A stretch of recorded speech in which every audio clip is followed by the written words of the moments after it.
Now, ANC struggle icon Ahmed Kathrada has died at the age of 87. Recently, Kathrada was admitted to hospital for surgery relating to a blood clot on the brain. Kathrada was one of the three surviving Rivonia trialists with Andrew Mlangeni and Dennis Goldberg. Along with Nelson Mandela, Walter Sisulu and Governor Mbeki, they were sentenced in 1964 to life imprisonment on Robben Island for charges related to sabotage during the famous Rivonia trial. Uncle Kathy, as he was affectionately known, spent 18 years on Robben Island until October 1982, when he was moved to Pollsmoor Prison near Cape Town. He was released from prison in October 1989, and in 1994, he was elected as an ANC MP and appointed as political advisor to President Mandela. The struggle stalwart has received numerous accolades and awards. In 2008, the Ahmed Kathrada Foundation was launched, which has its mandate deepening on non-racialism in South Africa. Kathrada will be buried at West Park Avalon Cemetery in accordance with Muslim burial rites. For more on the death of Kathrada, we are going to be speaking to the Ahmed Kathrada Foundation's Nishan Bolton in a short while, and we'll be chatting to him as well as other people that, of course, have been influenced by Kathrada, which, of course, includes every single one of us. We've also got our reporter, Caselda Lewis, who's now on her way back to the hospital where we've just got news that Ahmed Kathrada has passed away. We're also trying to get on the line from the Nelson Mandela Foundation, Selo Hatang. He'll be able to talk to us about the legacy of Ahmed Kathrada, a man that has done so much for this nation. And of course, we've been watching him battle for a while. He was admitted into hospital. As you do know, he did have blood clots on his brain. He underwent surgery, and unfortunately at the age of 87, one knows that healing is not as fast and as easy as it is when you're younger, and unfortunately this was the moment that took Ahmed Kathrada from us. All right, then South Africans can also convey their condolences at Morning Live SABC hashtag this morning. Talk to us about how you remember him, and of course sending through your condolences to the families. All right, we'll continue to cover the passing of Uncle Kathy, as he's affectionately known to South Africans. And again, please do send in your messages if you would like to contribute to this conversation. Send in some fond memories. Talk about, if you have read some of his books, what those things that stand out for you. I mean, I can personally share one of my stories. It was after Nelson Mandela had passed away. Yeah. And Kathy, I think, was turning, it was 85. And they had a special screening of a documentary of his life. But this was a surprise to him. He didn't know that this was happening. In fact, he thought he was being called to the Nelson Mandela Foundation to come and watch a movie of Nelson Mandela on his birthday, as Uncle Kathy would, because that was kind of a very selfless soul that he really was. And he arrived there, and it was an absolutely beautiful moment for him when he realized, hang on a second, we're not celebrating the late Nelson Mandela, we're celebrating me. Yeah. And that was a beautiful memory that I had of him, always so selfless and yet such a strong individual. In fact, we've put together this insert on his life just to let you know a little bit more about Ahmed Kathrada. Kathrada was imprisoned on Robben Island for 18 years and was later moved to Pollsmoor with Mandela and other Rivonia trialists. He spent more than 26 years in prison before his release in 1989 at the age of 60. Maharaj, who was held in the same section on Robben Island, describes the early years of Kathrada's activism. The bewilderment from a struggle to destroy apartheid to now a different task of building a country, of building a non-racial, non-sexist, prosperous and united South Africa. I look back at all that period that his life spans, and I say, there are so many senses in which that was a bewildering period. And then I look back and I say, what helped him to steer his way? His conviction, yes, his commitment. But I realized that there were really two people, at maximum three, who were his compass through this period. The two, Nelson Mandela and Walter Sisulu. The third, I would say, was Dr. Dadu, but Dr. Dadu had left the country in 1961 and died while Kathy was in prison. So these were the two who were his compass through which he read and guided his path through this bewildering age. But prison was also the place which influenced those who were held there. Maharaj says Robben Island became like an anchor to Kathrada. When I first met him in the late 50s and early 60s, he was very much an outgoing person. And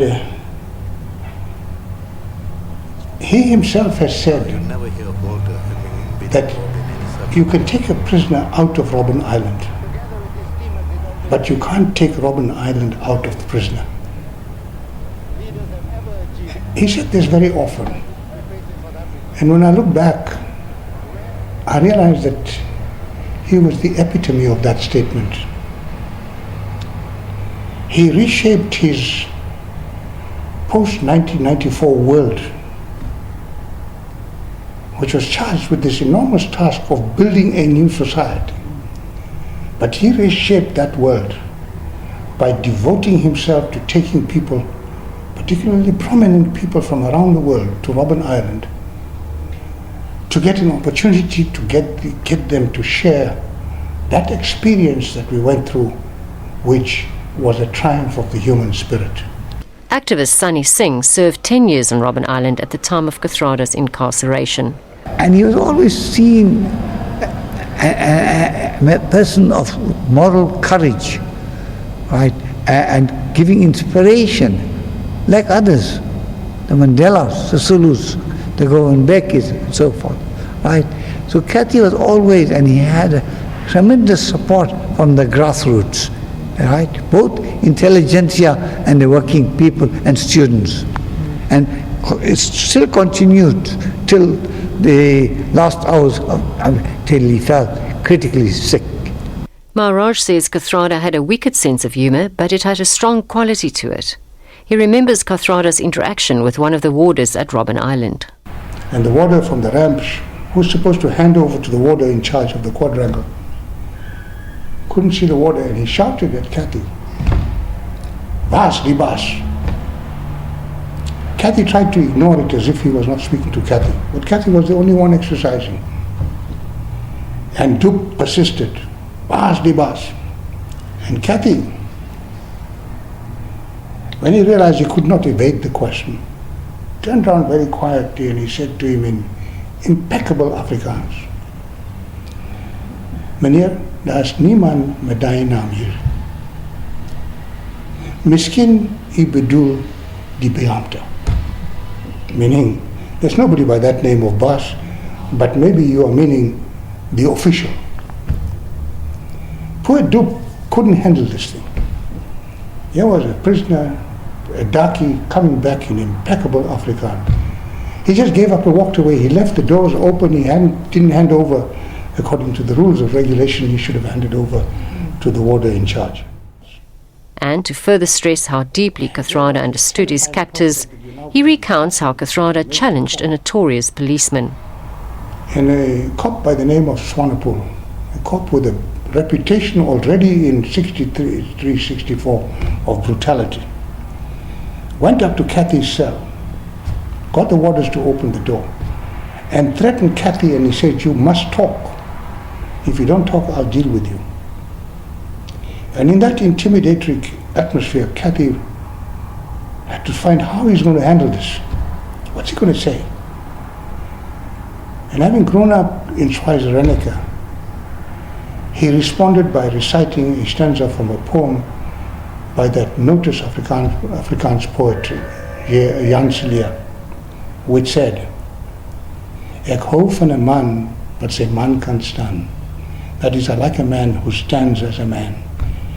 Ek hou van 'n arm wat 'n slag kan slaan. That is, I like an arm that can strike a blow. 'n oog wat nie wyk, wat 'n baas kan kyk. That is, an eye that never shies away, that can pierce a crack. En 'n wil wat so vas soos 'n klipsteen staan. And a will that stands steadfast as a rock."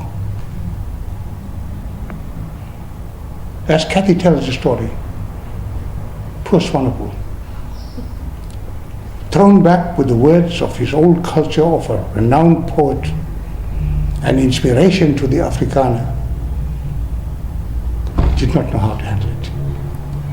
He stumbled away. He never came back to threaten Kathy or to interrogate Kathy. Singh, who volunteers at a photographic exhibition in Durban named South Africa in the Making, says the prisoners managed to communicate and get news through even though they were restricted. Although we were world apart in a sense, they were in isolation and we were in a general section, but we found means of secretly communicating. We developed our own communication system, especially news. They were denied news, we were denied news. I was responsible for news, gathering of news, collating of the news, and smuggling of the news to them and the 16 cells there, distributing the news. So we were able to use shoes.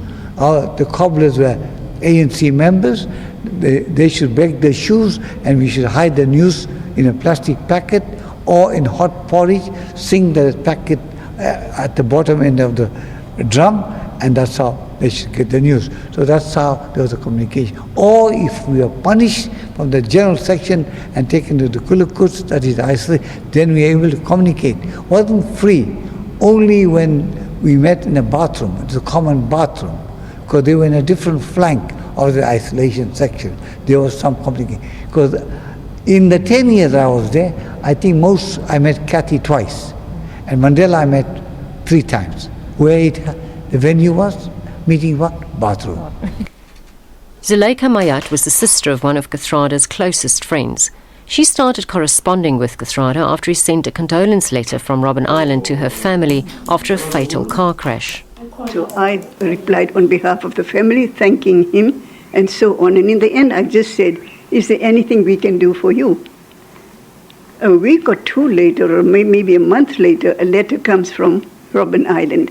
It is from Kathrada.